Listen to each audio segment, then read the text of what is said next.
안녕하세요. 마이웨이입니다. 보시는 것처럼 이 암호화폐 시장이 다시 좀 이렇게 좀 붉게 물들었습니다. 그런데 뭐 이것은 뭐 지금 뭐 그럴 만한 시점이 됐다라고 생각이 들어요. 왜냐면 요 차트를 한번 보시면 지금 한 대략적으로 한 일주일 전에 이 블랙록이 현물 비트코인 ETF를 신청을 하면서 이런 상승이 나왔는데 그 지금 상승 폭을 한번 보게 되면 보시게 되면 최고점까지 오른 걸로 기준으로 보면 대략적으로 한 23% 상승을 했었고, 지금 현재 가격 기준으로 봐도 20% 정도의 지금 상승을 했기 때문에 뭐 지금 이런 약세나 어제 일본 같은 경우는 이렇게 좀 하락을 했는데 뭐 요 정도는 뭐 약세로 본다기보다 그냥 숨고르기 정도로 오히려 여기서 조금 더 빠지더라도 뭐 크게 이상하지 않고 뭐 자연스러운 흐름이라고 생각을 합니다. 그러면 어제 이 미증시는 어땠는지 그것도 한번 살펴보면 보시는 것처럼 어제 같은 경우는 이 빅테크의 기술주들이 다시 좀 반등을 했다라는 것을 알 수가 있어요. 그래서 요 지수를 한번 보시게 되면 다우존스 같은 경우는 마이너스 0.01%니까 뭐 거의 제자리를 지켰다라고 볼 수가 있고, S&P 500과 나스닥 같은 경우는 소폭의 이런 상승을 했다라는 것을 알 수가 있어요. 그래서 지금 미증시 같은 경우는 최근 3일간 이렇게 지금 하락을 했었기 때문에 이제 어느 정도 이 매도세는 좀 줄어들었다라고 볼 수가 있을 것 같습니다. 그리고 또 하나 특이한 점이 이 기사를 보시게 되면 어제 같은 경우도 이 연준의 파월 의장이 청문회를 했었어요. 그러니까 어제는 상원에서 청문회를 했었고 그 전날에는 하원에서 청문회를 했던 겁니다. 그래서 어제도 마찬가지로 이틀 연속 이 매파적인 발언을 했는데 올해 두 차례 추가 금리 인상은 적절하다라고 이렇게 얘기를 했다라고 해요.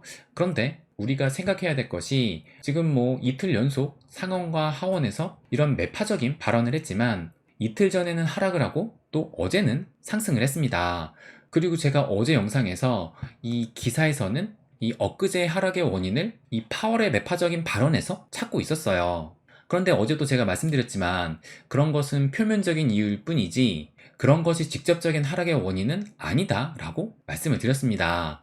그리고 또 어제 이렇게 이 파월이 동일하게 매파적인 발언을 이어갔음에도 불구하고 어제 같은 경우는 오히려 이런 또 상승을 보였어요. 그러니까 이미 지금 금리가 충분히 올라온 상황에서 더 이상 이 파월이 금리에 대해서 말을 하는 것은 뭐 무시할 정도는 아니더라도 거기에 초점을 맞출 필요는 없다라고 생각을 합니다. 그러니까 앞으로 연준이 금리를 안 올릴 거다라고 말씀드리는 것이 아니라 지금 시점에서는 금리에 너무 민감해질 필요는 없다라는 것을 말씀드리고 싶은 거예요. 그리고 또 다음 7월에 FOMC까지도 아직 한 달 정도 남았기 때문에 또 그 사이에 어떤 일이 발생될지 몰라요. 그래서 지금 파월이 뭐 계속 금리에 대해서 말을 하고 있는데 그것에 초점을 맞추기보다 저는 오히려 이 이틀 전에 있었던 하원에서의 이 파월의 발언이 더 중요했다라고 생각을 합니다. 왜냐하면 그때 하원 청문회에서 암호화폐 관련 얘기가 나왔었는데 요걸 보시면 그때 어떤 얘기가 나왔냐면 암호화폐 산업이 지속 가능한 자산인지 묻는 질문에 이 파월의 답변은 지난해 암호화폐 산업의 시가총액이 크게 줄어들긴 했지만 암호화폐 산업이 일종의 자산으로 유지력을 보유하고 있다라고 답을 했다고 합니다. 그러면서 또 파월이 중앙은행 디지털 화폐 이 CBDC 발행을 고려하고 있지만 중앙은행이 개인과 직접 거래하지 않고 은행 시스템을 통해 중개되도록 할 것이다 라고 또 이런 이야기도 했다라고 해요. 저는 이것이 꽤 중요한 의미를 담고 있다라고 생각을 하는데 그 이후에는 두 가지를 지금 꼽고 있습니다. 일단 첫 번째는 뭐냐면 여기서 답을 한 대로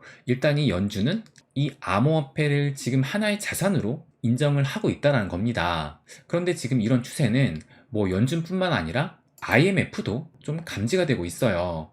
그래서 이 기사가 6월 22일 어제 나온 기사인데 기사 제목이 IMF에서 남미 일부 국가가 암호화폐를 금지하는 것은 장기적으로 효과적이지 않다라고 이렇게 언급을 했다라고 합니다.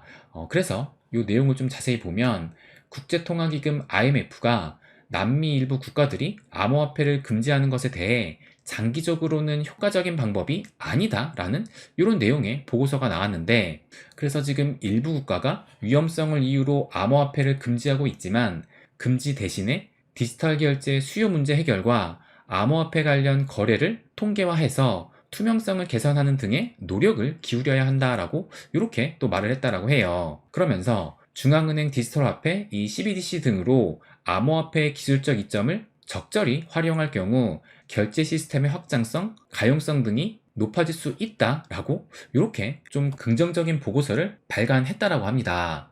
그러니까 이 연준뿐만 아니라 이 IMF도 어느 정도 암호화폐를 인정하는 스탠스로 점차 변하고 있다라는 거예요. 그리고 또 여기에도 지금 CBDC 얘기가 나왔지만 이 파월의 발언 속에서 또 하나의 의미를 가지고 있는 것은 이 CBDC 발행은 이제 거의 확실시되고 있다라고 볼 수가 있는 거예요.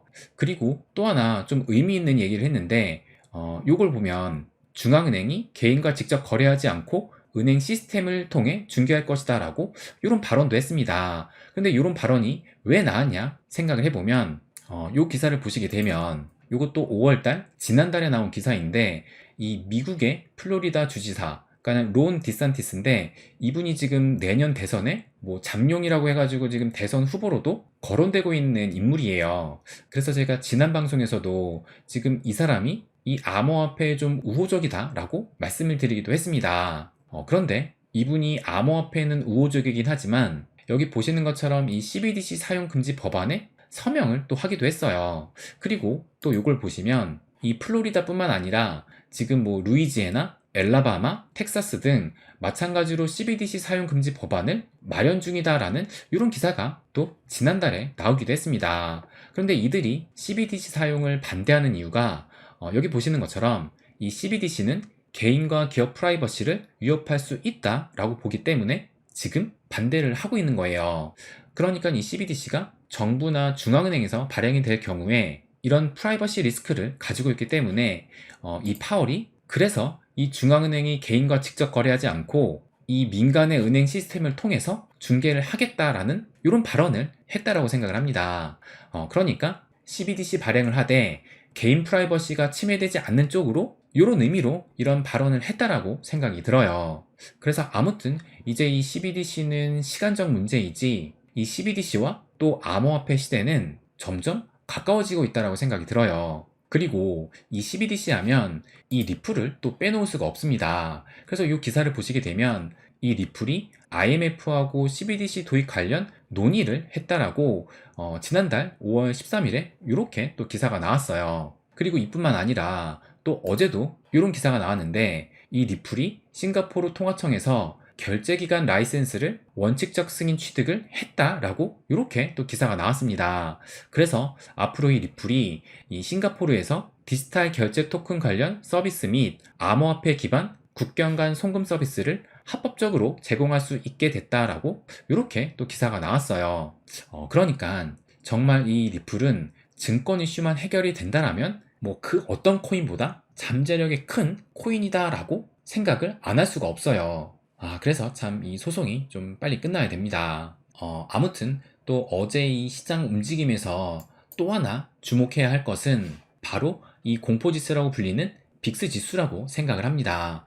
왜냐면 보시는 것처럼 어제도 마이너스 2.2% 정도 하락을 하면서 이제 13포인트를 뚫고 12포인트대까지 하락을 했어요.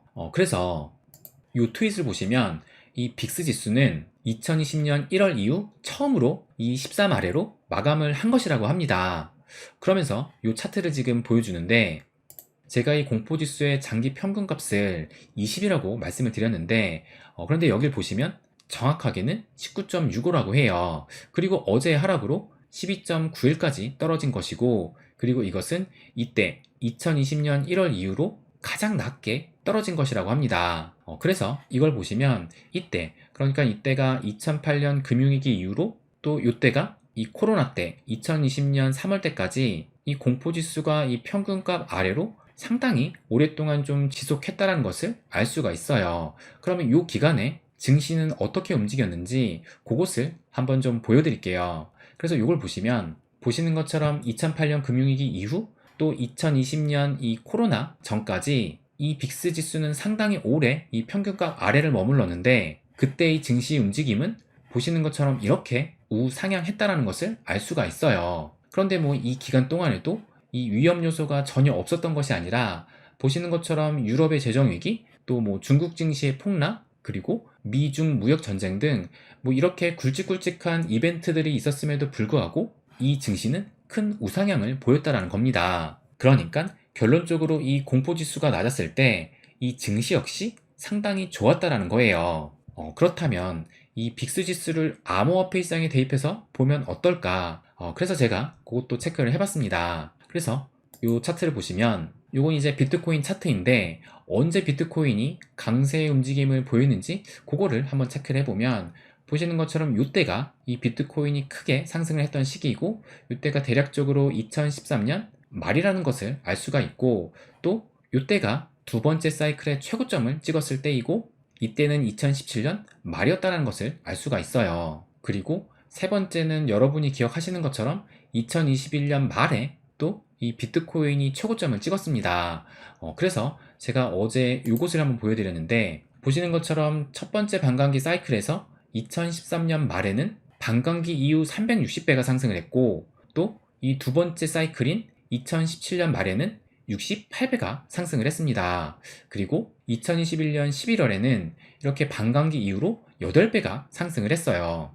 그래서 이 비트코인이 고점을 찍었을 그 당시의 빅스 지수는 어땠냐? 그래서 제가 그것을 한번 체크를 해봤는데요. 이걸 보시는 것처럼 이 공포지수의 평균값이 19.65% 이때를 나타내고 있고 이 비트코인이 첫 번째 사이클에서 이때 2013년 말에 360배나 상승을 했던 그때 이 빅스 지수는 보시는 것처럼 대략적으로 한 13에서 한 15 정도로 움직였다는 것을 알 수가 있고 그리고 이 두 번째 사이클인 2017년 말에 최고점을 찍었을 때 그때 이제 68배가 상승을 했는데 그때의 빅스 지수는 보시는 것처럼 뭐 9에서 10포인트니까 뭐 상당히 낮았다는 것을 알 수가 있습니다.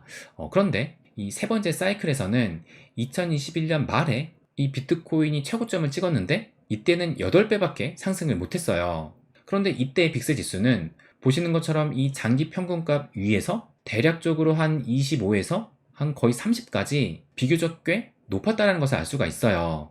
그러니까 이때 2021년 말에도 뭐 지금에 와서 이제 뒤돌아 보니까 이때가 불장이었다라고 느끼는 것이지 우리가 이때를 기억을 해보면 이 코로나 직후에 시장 상황이었기 때문에 이때도 고점을 찍었을 그 상황에서도 이 시장에 대한 불안감은 존재했다라는 것이 기억이 나실 겁니다.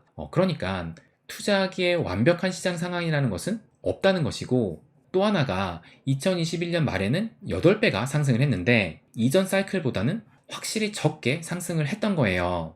그래서 어제 제가 이 비트코인 다음 반감기 이후에 이 최고점을 계산을 할 때 제가 4배로 계산을 했었는데 그런데 만약에 이 빅스 지수가 이때의 기간처럼 상당히 좀 오래 낮게 지속이 된다면 비트코인의 상승률을 이때 2021년 말보다 조금 더 기대를 해볼 수도 있지 않을까? 그런 생각이 또 들기도 했습니다.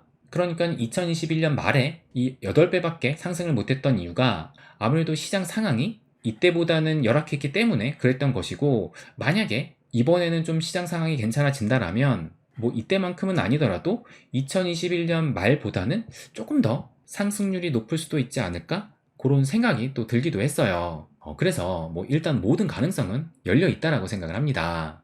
그리고 또 앞으로의 이 빅스 지수 움직임에 대한 이런 트윗도 하나 올라와가지고 이것도 한번 보여드리면 이 빅스 지수는 2017년 여러 날 동안 10포인트 미만이었다라고 하면서 앞으로 더 낮아질 수 있다. 그래서 이 SPX가 이 S&P 500을 말하는 거예요. 그래서 이 S&P 500이 더 오를 것 같다라고 이런 분석도 또 나왔습니다. 그렇다고 이 빅스 지수 하나만 보기에는 좀 무리가 있을 거예요. 그래서 또 제가 자주 말씀드린 것 중에 하나가 이 달러 지수인데 그래서 이 달러 지수도 작년 이후로 지금 하락 추세에 있다라고 볼 수가 있고 또 이 트윗을 보시면 이 비트코인과 이 달러 지수는 2023년 현재까지 음의 상관관계를 유지하고 있다라고 하면서 이 차트를 또 첨부를 했는데 이걸 보시는 것처럼 연초에 이렇게 달러 지수가 하락을 하니까 비트코인이 상승을 했고 또 4월 이후에 이 달러 지수가 이렇게 상승을 하니까 반대로 이 비트코인은 이렇게 또 하락을 했었어요. 그래서 또 최근에 이렇게 달러 지수가 하락을 하고 있는데 그에 맞춰서 이런 비트코인의 상승의 움직임도 나왔고 거기에다가 지금 이 빅스 지수도 상당히 낮아지고 있기 때문에 이 전반적인 자산 시장에 긍정적인 요인으로 다가올 가능성이 좀 높다라고 생각을 합니다. 그래서 또 마지막으로 말씀을 드리면 이런 지표들을 확인을 한다는 것은 뭐 단기적인 이 가격 흐름을 보기보다는 좀 장기적으로 시장을 바라보면서 어느 정도 이 매크로 지표도 좀 눈에 보이는 그 시기를 기다리면서 그때까지 수량에 집중을 하자라는 그런 말씀을 좀 드리고 싶습니다. 네, 그럼 오늘은 여기까지 하겠습니다. 항상 제 이야기 끝까지 들어주셔서 감사드립니다. 부자가 되는 길, My Way.